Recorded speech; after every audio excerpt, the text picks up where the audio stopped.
our sincere condolences to the family of the late Macklin Joseph, who was the one who kept the government headquarters grounds beautiful and clean. And he took tremendous pride in doing this. I have I remember two things among others, but I'll speak to two. One, Mr. Speaker, I was Minister for Education at the time. I gave Mr. Joseph to wash my vehicle. I went to cabinet. Next thing I'm hearing, people ask me if I'm okay. I said, I'm in cabinet. He said, no, but we see your vehicle crash. Mr. Joseph, as we say in local parlance, decided to take the vehicle on a pace swept, on a fast ride, and ended up crashing the vehicle in Rosa Valley. And, and unfortunately, Mr. Speaker, his license had expired. So you know what happened to the insurance company. And second thing he always wanted, Mr. Speaker, was to act permanent secretary. I mean, he sent messages to me and he would tell me, Mr. But you're making everybody PS. What about you? I mean, it's so right there, you know. But and so, Mr. Speaker, I regret that he did not get the opportunity to act permanent secretary. You know, to act permanent secretary. So I remember him very fondly. Very nice guy, very decent gentleman, and who served the country with diligence and dedication.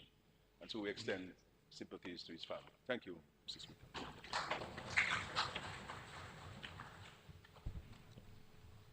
Mr. Speaker, I rise to extend my deepest condolences to the family of Mr. Ed. I know the people of Girodel and Eggleston will miss Mr. Ed greatly. He contributed immensely to the twin communities. As Prime Minister rightly said, he cared very deeply about the beautification and cleanliness of the communities, and tourism was very dear to his heart. We had a little joke because I could never spell his surname properly. And he always corrected me on that, and he was somebody who provided advice all the time and recommendations as to how we could improve and develop where tourism is concerned. So on behalf of myself, my family, and the twin communities of Girodel and Eggleston, I'd like to extend my deepest condolences to his family and friends, and just to let them know that we're there with them and they're in our thoughts. Surprisingly, these two people are both in my constituency, Mr. Speaker, and Macklin Joseph was from the community of Kingshill, and I was extremely close to all his children. And when he fell sick, his son called me, very frantic, tell me, "Pa, Rep, call the ambulance, my dad isn't well." And so I was with them throughout, and I believe that everybody who walked through the gates of the government headquarters would have interacted with Macklin. He ensured that people's vehicles were clean. He ensured that the yard was clean. He would give direction. So PM, we probably would have to give him that PS title, probably put it on his coffin. PS Macklin.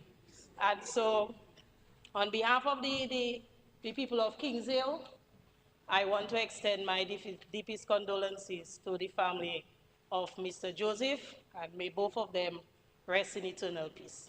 Thank you, Speaker.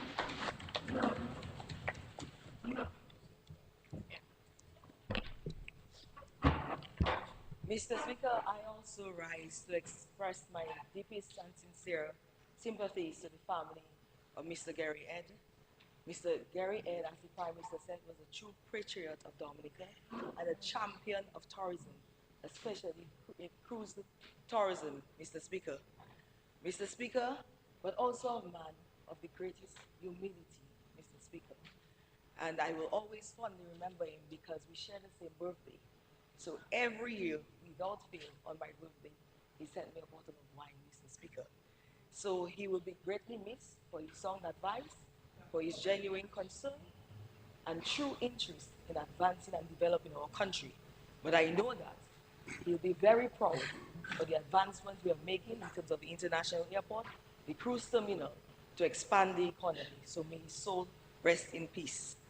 And Mr. McLean Joseph was really a true hard-working citizen and really landscaped the grounds of the government headquarters beautifully, and also served all of us in washing our vehicles, Mr. Speaker. And you know, when he finished, wash that vehicle, it's sparkling, Mr. Speaker. So may his soul also rest in peace, and I extend my deepest sympathies to his family.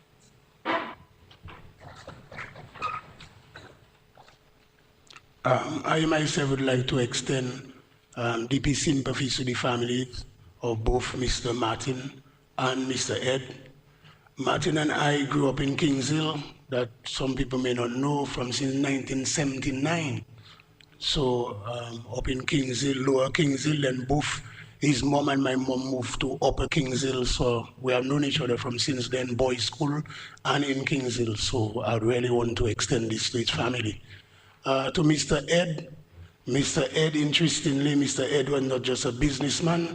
He used to call me Young Isaac because my father and himself played football, and he was a goalkeeper, just like my father. So every time he meet me, he would remind me and ask me questions. When I was Minister of Environment, he would call me directly in regards to the cleanliness of Roseau. So we go way back, so I would like to extend my sympathies to both families. Of minutes. Mr. Speaker, I beg to move that the minutes of the meeting of Tuesday, 24th June 2025 be confirmed as circulated. Seconded, Mr. Speaker. It has been moved and seconded that the minutes of the meeting of Tuesday, 24th June 2025 be confirmed as circulated. Those in favor? Those against? The ayes have it. Minutes of the June 25th, 2025 be confirmed as circulated. Announcement by Speaker. I received two correspondence seeking permission to be absent from today's meeting. I received the first one is from on behalf of Honorable Miriam Blanchard, who is currently out of state. And the second is from Senator Lorraine Henderson-Reed, who is currently dealing with an urgent personal matter. Permission is granted to both honorable members.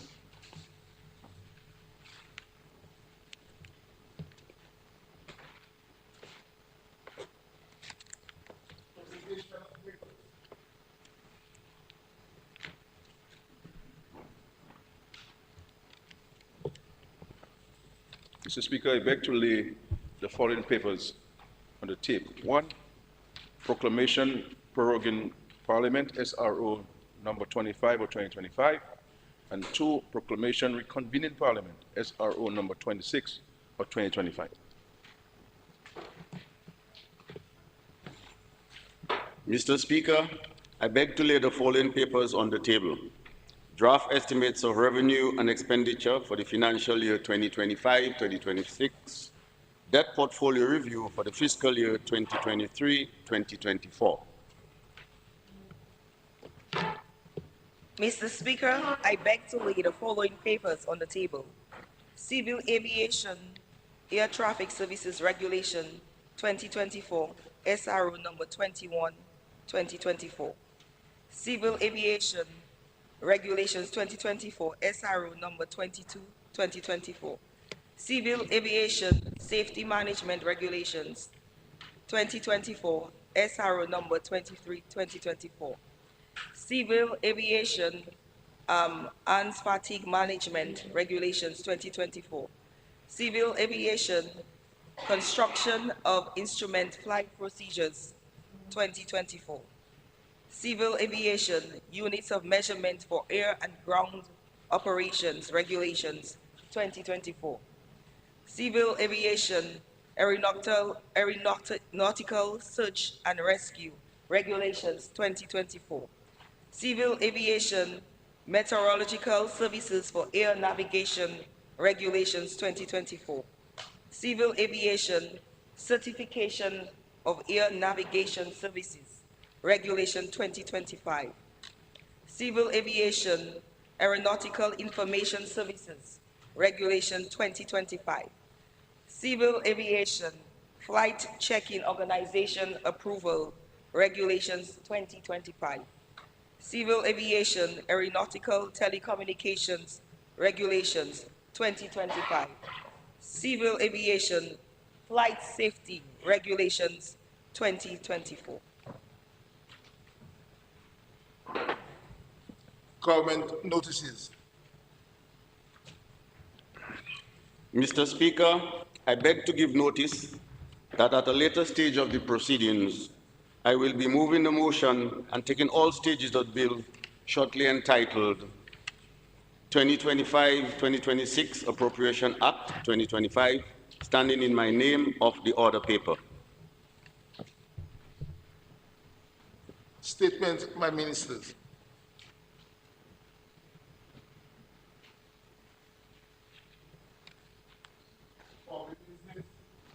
Government business motion.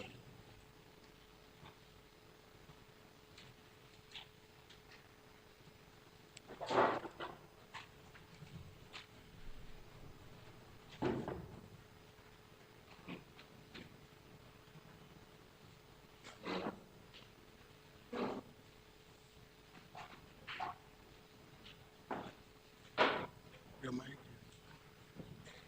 Yes. Mr. Speaker, other members of this honorable House, distinguished guests, fellow Dominicans at home and abroad, good morning.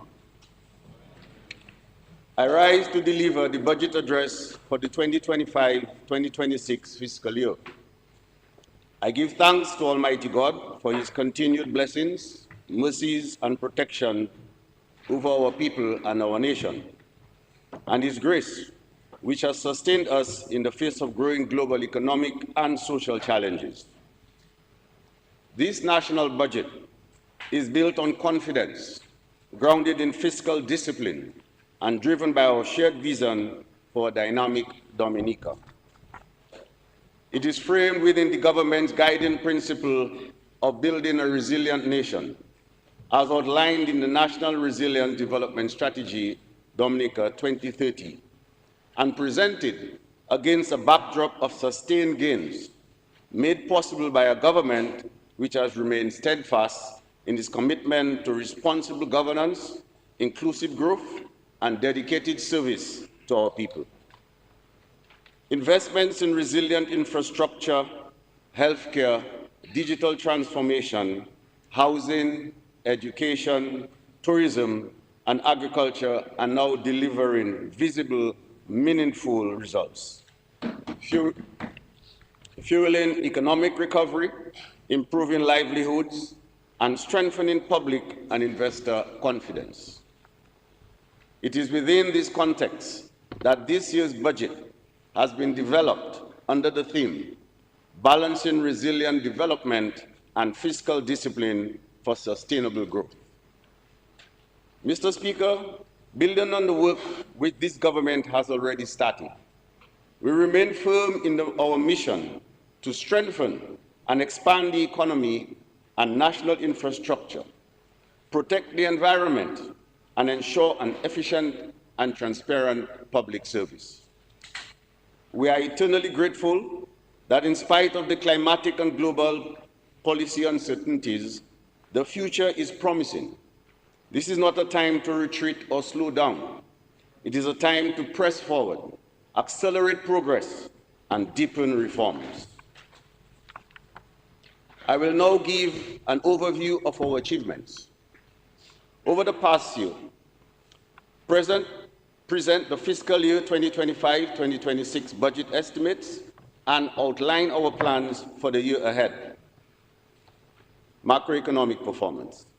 Mr. Speaker, the swift escalation of trade tensions and extremely high levels of policy uncertainty are having a significant impact on global economic activity. According to the World Economic Outlook report of April 2025, global growth is estimated at 2.8% in 2025, with projections of 3% for 2026.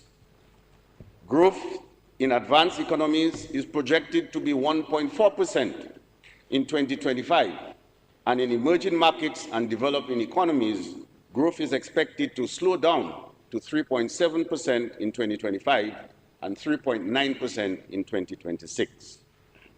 Regionally, economic activity in the Eastern Caribbean Currency Union expanded in 2024 by 3.6%, and growth is expected to continue with projections of 3.2% and 3.4% for 2025 and 2026, respectively.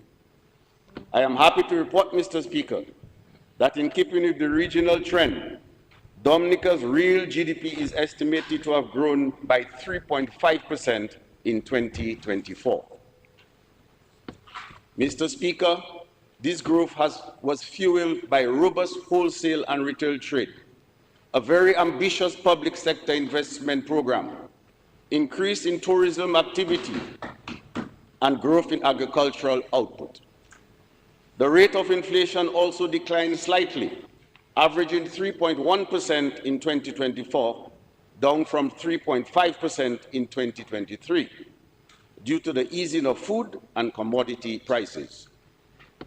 The current account deficit is estimated to have narrowed by 2% points to 32.2% of GDP in 2024, but remains above its norm due to import-heavy infrastructure projects.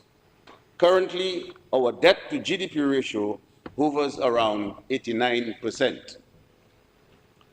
There was a slight decline in government's fiscal position in fiscal year 2024-2025, moving from a primary surplus of 1.5% of GDP in the previous year to a deficit of 0.6%. However, fiscal year 2024-2025 has had the strongest tax revenue performance on record, as well as the high tax areas collection, a clear sign of the impact of increasing economic activity and improvement in tax administration.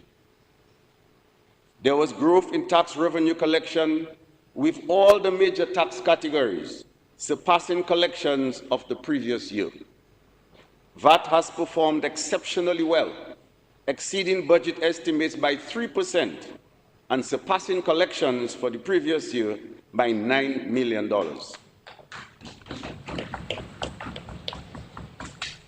The VAT now accounts for 41% of total tax revenues. Taxes on incomes and profits also had a strong performance, surpassing budget expectations as well as last year's collections. Non-tax revenue, supported mainly by CBI inflows, grew by 3.1% over that of the previous year. The CBI continues to be a critical source of financing, mainly for capital expenditure, and accounts for roughly 58% of total revenues.